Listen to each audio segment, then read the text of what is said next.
mwarumvise iby'umushikiranganje w'ikiga ca leta ari wamushikiriza je ubwanje mu kiganiro natanze je bundi bijya bintu byo vya budget du ministère de l'agriculture narabigarutse ko ndavyensista ivyo bintu nyabuna ngo teri yose ngo turiko dukora abakoroni sinzi ko umushikiranganje w'ikiga ca leta nawe ari karakorera abakoroni ngire wonyine ko batubwiye ko dukorera abakoroni none tuvuge ko na ministre wa finance akorera abakoroni aya n'amajambo adasanzwe Faustin Ndikumana arongoye PARCEM yashikirije mu kiganiro yahaye abamenyeshamakuru. Faustin nkuko asanzwe abikora ntiyari umunwa mu kwerekana ibikwiye guhinduka kugira Burundi butera intambwe. Yagarutse ku vyo ministre Ndikumana yashikirije mu mpera z'umwaka w'ibihumbi 2025 kubijanywe n'inyuruzwa ry'amatungo ya leta, aho yerekanye amakenga ari mu mikoranire y'ihinguriro fomi na leta y'u Burundi, amafaranga menshi yigwana gesa gihabwa ariko ntiberekana uko yakoreshejwe. Ni byinshi yavuze harimo n'utunenge ku mafaranga yatanzwe ngo akoreshwe mu yubakwa ry'amazone. Faustin Ndikumana natahura ukuntu kuva Ndikumana ashikirije ibi bintu hataraje aho komisiyo ikora amatohoza, ico yise commission d'enquête parlementaire, kugira batubwira uko vyagenze. Turakeneye kubona les commissions parlementaires zisohora ama commission d'enquête yabo bagize. Nitse tukuzo turabona baza kumviriza umengo barumvirije. Barababwiye biraheze. No. Mu gihe mu vya Ndikumana yashikirije harimo n'ikibazo c'ifumbire, aho fomi ishuza amamiliyaridi 50 ku ifumbire yarengeje ko kandi abarinyi bidoga ko bataronka ifumbire ikwiye. Faustin Ndikumana ati hano hari kibazo gute ibice birenga 60 kwijana vya bijigenewe uburimyi n'ubworozi ja mu ifumbire, ariko ibintu bikaba bimeze kutubibona. Bijya bintu byo vya budget du ministère de l'agriculture narabigarutse ko ndavyensista. Ivyo bintu nyabuna ngo teri yose ngo turiko dukora abakoroni sinzi ko umushikiranganje w'ikiga ca leta nawe ari karakorera abakoroni ngire wonyine. Faustin natahura ukuntu ikigo anagesa kigihari, ati kino kigo cari gikwiye kuvaho uravye mu ruho giteza abarimyi hakubafasha kikaba arico kibanunuza. Leta y'u Burundi yashizeho umugambi wo kubaka amazone mashasha. Faustin Ndikumana we natahura ukuntu leta ishiramwe amafaranga yo kubaka inyubako, ariko hakaba bandi baca baza gutoza amafaranga ku banyagihugu ngo ni intererano yo kububakira amazone. Uyu mugabo arababajwe n'ukuntu ikigo BR ciruka ku munyagihugu kikamutoza amakori, amafaranga yamara kugera mu kigiga ca leta indongozi zikayigina nkuko bariko barabikora. Ati mwibaze namwe amakora aduga buri mwaka, haguma imprevisibilité fiscale ziteye ubwoba, maze amategeko agenga ubutunzi bw'igihugu agahindagurika buri mwaka.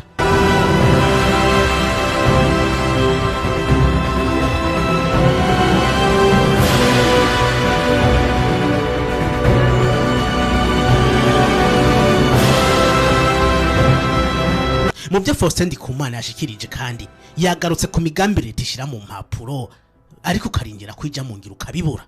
Yasabye leta kutaguma mu nyandiko z'imigambi ariko itigereja mu ngiro, ati twama mu nyandiko ama vision ama plan national de développement, imigambi yo kugwanya ubukene. Atunaho haje vision 2040-2060, atari kuravye nta kimwe kija mu ngiro. Ati biguma mu nyandiko ariko muri pratique nta kimwe gikorwa. Yatanze akarorero kama stratégie de lutte contre la corruption, no kuvuga iminyanyuro zo kugwanya igiturire. Ati twama mu materiye tukaje Gitega tukandika amadokima, atariko ministre yerekana ibintu nkabijya hakaza uruhagarara. Ati none mwumva ico giturire turiko turakigwanya gute?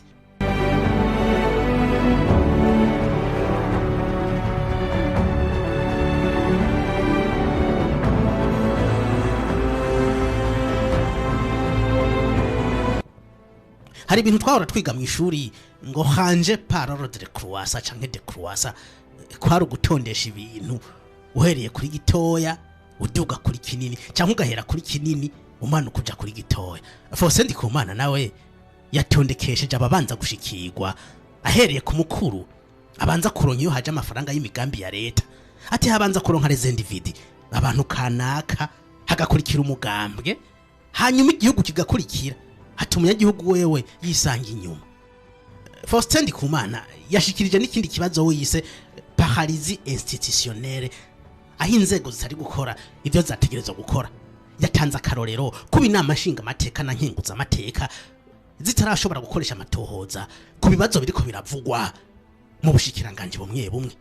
Yateye akamo mukuru w'inama nkenguza amateka Geruvendera ko buca ati nyabuna uruhara rwanyu si ubwo kumviriza abashikiranganje gusa, murakwiye no gushiraho komisiyo parlementaire ikora amatohoza hanyuma itanga icegeranyo. Jewe la fois prochaine ntumvise Perezida wa Sena yashizeho komisiyo d'enquête parlementaire ngo atubwire ivy'amazone byose n'ibikene vyagenze. Iyo ni paralysie institutionnelle bayibujije parlementative no pouvait rien faire. Naho vyakabaye ivyo bibaye utabona de komisiyo zivuga ati reka turayimese ro ministre twabonye ibi. Hano ko cyabigenda. Gouvernement na gouvernement uri kora gouvernement premier ministre nibiki ibijya twari ko turumva ari kararevera ministre des finances ça date du passé. Ça date du passé, nivyo muri 2024 2020 ndio hari biravuga date du passé. None mu misi heze l'actuel président du Sénat yasubira umushikiranganje wa mbere. Benda byazi yatwara leta. Est-ce qu'il vient de la prendre ari hajya kubera atwara Sénat? Non. Il y a écrit la cohérence. S'il vous plaît. Surtout qu'il y a bio cohérence. Kandi abantu bose bona barabona ingene impuzi ziko zaziriko zirakora yuko ari ntuze ipara. Faustin Ndikumana yabarije ati ubutungane buri hehe? Erega akazi ko ubutungane nukuzana nyene ubutungane. Hapana kwirirwa tuvuga ngo ubutungane budashobora kubahuka ngo bufata abantu bariko bari igihugu. Justice unona amadosiyo yose avugwa n'iryari urabona justice itangura gukora. Bisaka justice iko kazi kayo. None sibwo butungane. Mugabo turiko twavuga ngo ubutungane. Bagahaguruka bakabuvuga ubutungane kinospa kugira enquête no gufata abantu ku bintu by'intuze bakaze gusha. Hano Faustin yabaye nk'ucukura gato agira no mu mategeko yanditse mu kumenyanyuro zo kugwanya igiturire. Abari ngaho yabasomeye amategeko harimo favoritisme, détournement n'ibindi. Arabaza ati Cour des comptes, institution générale de l'État barihe? Ndaguha karo nk'ibyo mu mazone ama infraction arimwe muri inkika yo ku mazone infraction iri. Ubwa mbere nzondoreye gitabo dorite contre la corruption yandoke manasiza hajya loi anti corruption itegeko rigwanya igiturire ry'igihugu. Muri bya vyabaye harimo d'abord favoritisme ihanwa gusa ku myaka 5 y'umunyororo. Favoritisme no kuvuga iki amasoko yatanzwe bidaciye mu muco bayahaye nde uwo bayahaye ihiganwa ryabaye rya ngiki iki ni Faustin Ndikumana agikoze. Itegeko rigwanya igiturire ry'igihugu ngiri harimo ico bita favoritisme iri ngaha pini jusqu'à 5 gushika ku myaka 5 sinoke myaka 5 y'intuze yo gupfunga. Iyo ni infraction irimo. Iyindi irimo ni détournement des fonds publics, amatungo aciyanyura uguraje amafaranga. Ni ihanwa kuva ku myaka 10 y'umunyoro gushika ku 20. Iyindi ya gatatu harimo concussion, gutoza amahera mu bantu kandi uzi yuko iyo perception atari yo aramakosa. Urazi ko amazone azubakwa bije yateguwe wewe uza gutoza amahera nkande onondoki ngiyire. Harimo infraction twa concussion harimo kuva ku myaka 10 gushika ku 20. Izi gitabo cy'igihugu utemera amategeko y'igihugu ninde kuva ku mukuru w'igihugu gushika hasi n'indatemera amategeko y'igihugu. Tuze turabe ibikurikira izo ifa tuzora ico bazangetako asa amategeko y'igihugu yabarayo nishiriyeho dakoro canke abandi bempoje. Turaba amategeko y'igihugu yatowe nyene y'igihugu.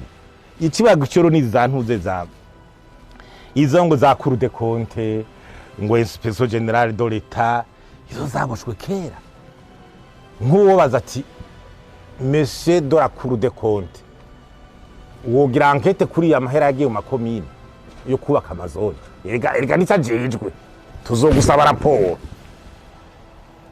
wihereza inama nshinga amateka il faut faire fonctionner les institutions z'igihugu niwo muti w'ukiza igihugu faire fonctionner les institutions de la république gukoresha inzego z'igihugu zigakora ibisi je siniko nango ni PARCEM iza kubikora oya cour de compte genda ukora ivyo onye kwizana gihugu amatore kuri kurabikora inzo general de l'etat bikore.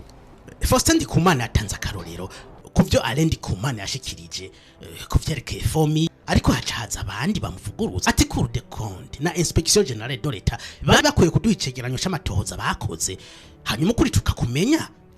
Arabaza ati ni ryari ukuri kuzotsinda mu Burundi kuva kuri gwa gasore ukaja kuri bandadaye kugira no musi uvuze ukuri azokwama yirukwako we yavyise umuvumo wafashe Burundi aho uvuze ukuri yirukwako nk'umumenja. Yakeje ministre wa finance Ndikumana ati wakoze ikintu ciza ati kubera ko abashikiranganye n'abakozi b'abanyagihugu les serviteurs du peuple nukubahuka kuvuga ibitagenda neza hanyuma tukavyigako tukabitorera umuti.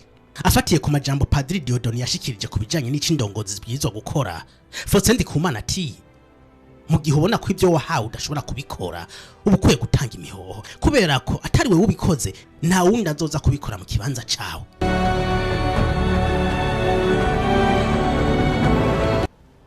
Mpanumva abantu sinzi ko kubara gashavu canke ama emotion mpanumva abantu iyo bari kubarabaza umukuru w'igihugu ukuva mubwiye ngo twereka abo bantu ngo muvuga ngo bakugora ngo bananiranye ngo batwereke ngo none bakweretse wewe bakoze iki none waza kubafata wewe waza kugira manda dare wewe ugira iki ubaranye no bakoze iki nukuvuga yuko urwego rufise uburyo n'inzego zo kubakiza Burundi nubwo rwego rukomeye nyine c'est l'exécutif urwego rw'umukuru w'igihugu uvugihugu bava ngo ruhafa ngo hari abantu barugoye mbwa badakogwako twaba dusigaranye iki leta twaba dusigaranye bikingiwe nande nukuvuga abo ariko baragorana bavugwa nabakorera inyungu zabo mugabo leta twaye iri hari kugira ikingira inyungu zabo kwisonga rero hari izo ndongozi hari umukuru w'igihugu warabashikiranga umushikiranganje wa mbere hari none izo nzego zo hejuru rwego rwape bavuze ngo hari abantu barugora kabisa nanumvise na president Domitien Ndayizeye mu audio muriko muratemberetse kigarara ngo betwereke none u president Ndayizeye bakoze iki wewe afise quel pouvoir kuri abo bantu oya tuve mu abayemosi nyakuba president de la republique niwe wenyine aho nta n'uwundi wese avuga ngo batwereke ntatashoboye nta n'umwe agishoboye ico kintu ico niwe wenyene president de la republique niwe ugishoboye kandi amategeko y'igihugu arabikuraho bahera uburenganzira bose ari guhera uburenganzira inzego zirahari zirapanze bikore rero tugira amahoro.